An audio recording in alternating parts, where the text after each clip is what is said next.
Hello दोस्तों, the mission development academy में आप सभी लोगों का स्वागत है। और आज हम चर्चा करने वाले हैं सिलेक्शन बैच के अंदर प्रैक्टिस पैसेजेस के बारे में। कुछ पैसेज की प्रैक्टिस करेंगे और आप लोगों को पता है कि मैं ऑलरेडी आपको बता चुका हूं कि पैसेज को कैसे सॉल्व करना है और मैंने कुछ पैसेज को सॉल्व करके भी आपको बताया है, लेकिन कुछ और प्रैक्टिस करेंगे ताकि आप और अच्छी तरीके से पैसेज को सॉल्व कर पाओ। तो आज हम दो पैसेज की प्रैक्टिस करेंगे बहुत अच्छी तरीके से। इससे पहले कि हम सेशन की शुरुआत करें, सबसे पहले कुछ लाइनें मैं कहना चाहूंगा। जिंदगी से यही सीखा है, मेहनत करो, रुकना नहीं है, हालात कैसे भी हो, लेकिन किसी के सामने झुकना नहीं है। दोस्तों चलिए देखते हैं सबसे पहले पैसेज को। और हमेशा की तरह मैं आपको बोलता हूं कि पैसेज सॉल्व करने का सबसे अच्छा तरीका पैसेज को ध्यान से पढ़ना सीखो। जिस दिन आपने पैसेज को ध्यान से पढ़ना सीख लिया, उस दिन आप बहुत अच्छी तरीके से पैसेज को सॉल्व कर पाओगे। ना सिर्फ पैसेज को पढ़ना है, बल्कि उसके अंदर अंडरलाइंस भी करते जाना है जहां भी चीजें आपको समझ आ रही। देखिए यहाँ पे पैसेज नंबर हमारा ये 3rd है, राइट। इससे पहले 2 पैसेज में ऑलरेडी आपको बता चुका हूं।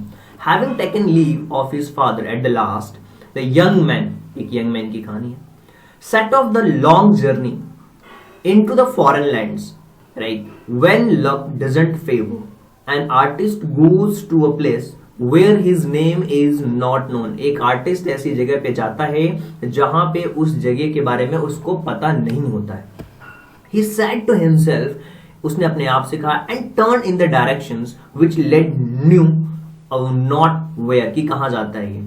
He was footsore and hungry when at last he arrived on the bank of turbulent river, hindering his further passes until he could cross it.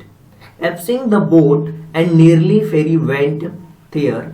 There were other men too. वहां पे एक और आदमी था जैसे उस बोट को पार करके निकला।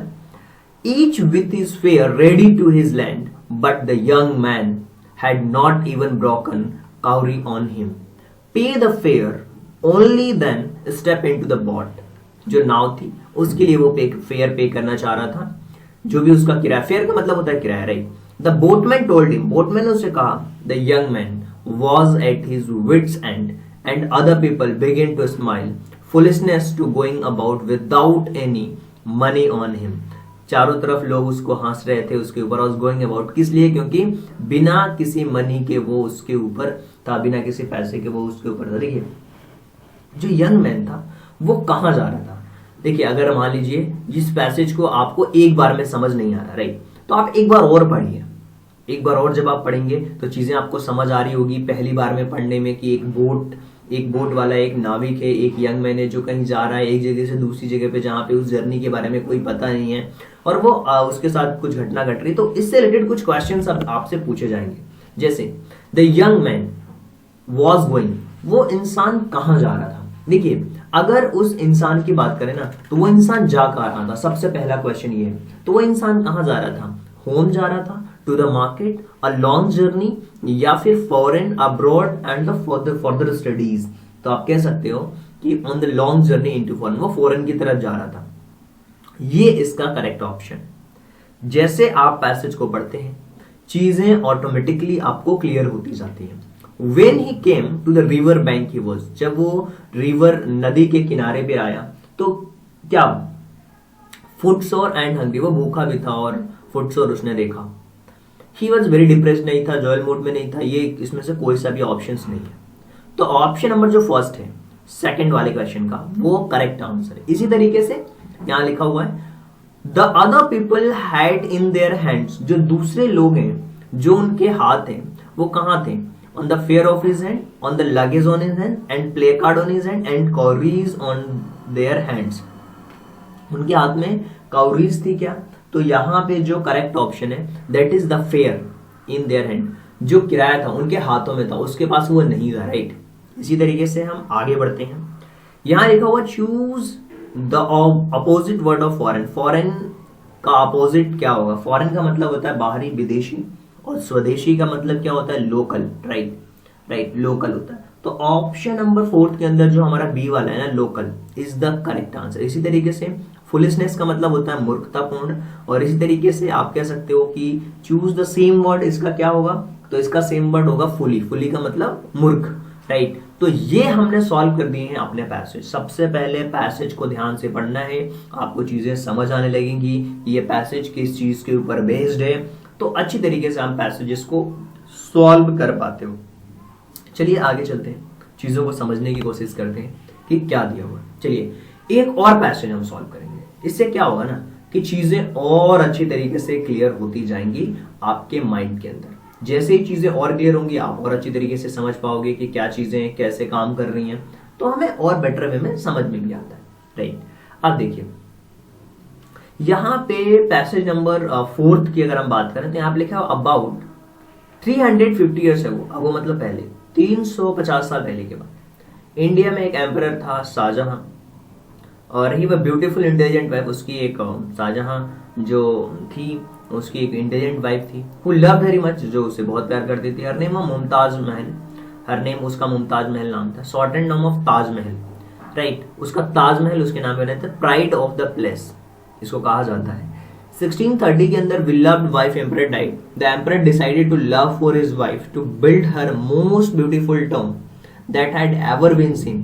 उसने डिसाइड किया कि दुनिया का सबसे ब्यूटीफुल टॉम बनाया जाएगा, और Shah Jahan gather the best artist architectures from India. उसने इंडिया के जो बेस्ट आर्किटेक्ट्स हैं उनको उसने गैदर किया, Turkey, Persia, Arabia, design to buildings to look more than 20,000 man working over a period of 18 years. 18 साल तक उन्होंने काम किया to build the Taj Mahal, Taj Mahal को बनाने के लिए।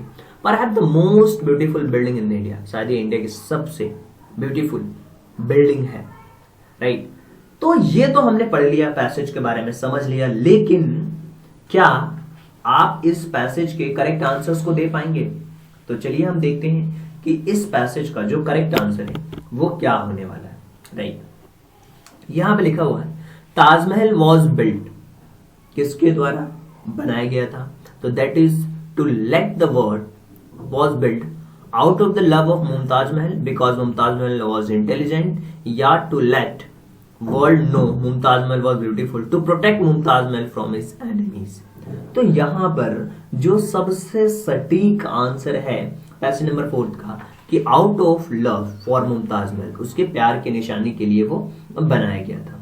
इसी तरीके से dash is the work of an architect, ये किस आर्किटेक्ट का वर्क था? तो यहां पे आप कह सकते हो कि यहां पर जो सबसे करेक्ट आंसर है यहाँ पे टू एडवाइज द किंग नहीं, टू बिल्ड अ प्लेस नहीं, to design a building, yes, to design a building is the work of an architect, right. Popular consider Taj Mahal as, किस लिए ताजमहल को कंसिडर किया जाता है, लोग किस लिए कंसिडर करते हैं ताजमहल को? तो आप कह सकते हो कि ताजमहल को कंसिडर किया जाता है वो the most beautiful building in the India के अंदर, शायद कह सकते हो कि सबसे प्यारी बिल्डिंग है। और इसी तरीके से लिखा हुआ है which of the following options of an item of shortened का आप कह सकते हो कि एनोटेम क्या होगा? शॉर्ट का मतलब होता है छोटा, फुल का मतलब होता है बड़ा, तो फुल होगा। शॉर्ट मतलब छोटा, फुल यानी बड़ा। और डैश लिखा हुआ सिनोनिम्स ऑफ पीरियड्स का मतलब क्या होता है? Decade, season, year, duration. तो मेरे हिसाब से जो सबसे करेक्ट ऑप्शन होगा दैट इज अ ड्यूरेशन। क्या होगा? वो हमारा ड्यूरेशन होगा, राइट। क्या होगा? वो ड्यूरेशन होगा, राइट। हम इस तरीके से चीजों को बेटर वे में समझ सकते हैं।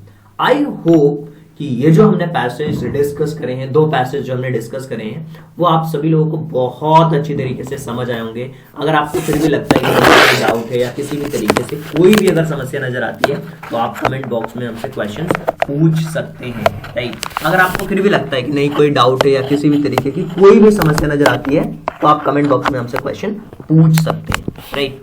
अब सबसे बड़ी चीज आती है कि ये जो पैसेज है हमें कितने पैसेज सॉल्व करना चाहिए। देखिए पैसेज आप जितने सॉल्व करेंगे उतना ही आपके लिए बेटर है, लेकिन फिर भी मैं आपकी प्रैक्टिस के लिए एटलीस्ट 9 to 10 पैसेज तो सॉल्व कराने वाला हूं कंप्लीटली, और एक वीडियो के अंदर हम 2 पैसेज को सॉल्व करेंगे, राइट। आई होप की चीजें समझ आई होगी।